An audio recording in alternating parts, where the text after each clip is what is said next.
Po skončení výsluchu svedka sa sudca opýta, uplatňujete si svedočné?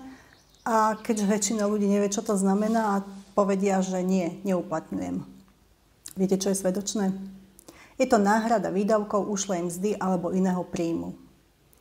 Ak si ich chcete uplatniť, musíte si dať pozor na lehoty.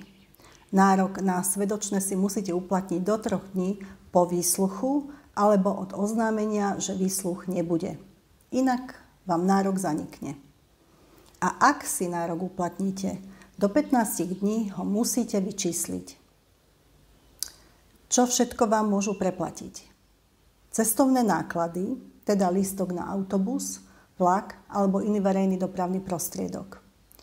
Ak prídete vlastným autom, preplatia vám len sumu, ako keby ste išli verejnou dopravou. Pri ceste z väčšej diaľky máte nárok aj na stravné, prípadne na ubytovanie.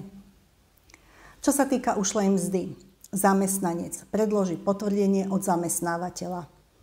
Podnikateľ alebo inak zárobkovo činná osoba výšku straty na príjme preukazuje daňovým priznaním.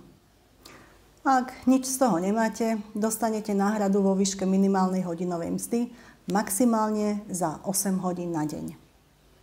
Výšku svedočného nakoniec určí súd. Ak vás zaujíma niečo špecifické, napíšte mi to do komentárov. Rada sa s vami uvidím opäť v stredu. Majte pekný deň.